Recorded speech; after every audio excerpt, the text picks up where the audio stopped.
ನೀವು ಸೋತಿದ್ದೀರಾ, ಮತ್ತೆ ಸೋತಿದ್ದೀರಾ. ಆದ್ರೆ ಸತ್ಯ ಏನಂದ್ರೆ ನೀವು ಒಬ್ಬರೇ ಅಲ್ಲ. 97% ಜನರು ಮೂರು ಸೋಲ್ತಾರೆ. ಯಾಕೆ ಗೊತ್ತಾ? ನಮಸ್ಕಾರ ಸ್ನೇಹಿತರೆ, welcome back to spark with in Kannada. ಇದು ಡೇ 2. ನಿನ್ನೆ ನಾವು ನಿಮ್ಮೊಳಗಿನ ಸ್ಪಾರ್ಕ್ ಬಗ್ಗೆ ಮಾತನಾಡಿದ್ದೆವು. ಇಂದು ನಾವು ಒಂದು ಕಠಿಣ ಸತ್ಯವನ್ನು ನೋಡೋಣ. ಜನರು ಯಾಕೆ ಜೀವನದಲ್ಲಿ ಮುಂದೆ ಹೋಗುವುದಿಲ್ಲ, ಯಾಕೆ ಅದೇ ತಪ್ಪು ಮೂರು ಆಗುತ್ತದೆ. The moral of the story: ಒಬ್ಬ ವ್ಯಕ್ತಿ ಇದ್ದ. ಅವನು ಪ್ರತಿ ವರ್ಷ ಹೊಸ ಗುರಿ ಇಡ್ತಿದ್ದ.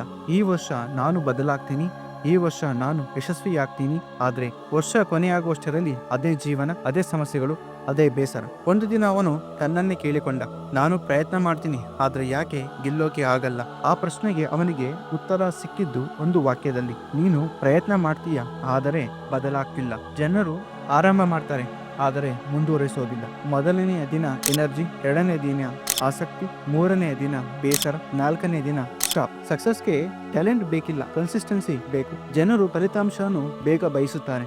30 ದಿನ ರಿಸಲ್ಟ್ ಇಲ್ಲ, ಗಿವ್ ಅಪ್. ಆದ್ರೆ ಸತ್ಯ ಏನಂದ್ರೆ, ಬೀಜ ಬಿತ್ತಿದ ದಿನವೇ ಮರ ಕಾಣಿಸೋದಿಲ್ಲ.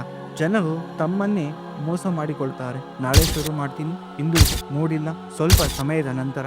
ಈ 3 ವಾಕ್ಯಗಳು ಫೇಲ್ಯೂರ್ನ ಗ್ಯಾರಂಟೀಸ್ಗಳಾಗಿವೆ. ಜನರು ನೋವಿನಿಂದ ಓಡಾಡುತ್ತಾರೆ: ಶ್ರಮ, ನೋವು, ಡಿಸಿಪ್ಲಿನ್, ಕಷ್ಟ, ಫೇಲ್ಯೂರ್, ಬೇಸರ.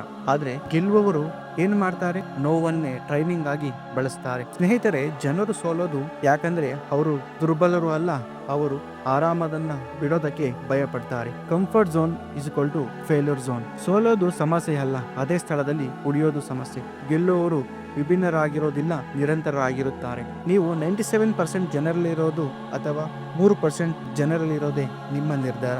ಇಂದು ಡೇ 2. ನೀವು ಒಂದು ನಿರ್ಧಾರ ಮಾಡಬೇಕು. ಕಮೆಂಟ್ ಮಾಡಿ, ನಾನು 97% ಅಲ್ಲ, ನಾನು 3%. ಇದು ಕೇವಲ ಕಮೆಂಟ್ ಅಲ್ಲ, ನಿಮ್ಮ ಹೊಸ ಐಡೆಂಟಿಟಿ. ನಾಳೆ ಡೇ 3. ಮುಂದಿನ ವಿಚಾರವನ್ನು ತಿಳಿಯೋದಕ್ಕೆ ಮುಂಚೆ ನಮ್ಮನ್ನ ಸಬ್ಸ್ಕ್ರೈಬ್ ಮಾಡಿ.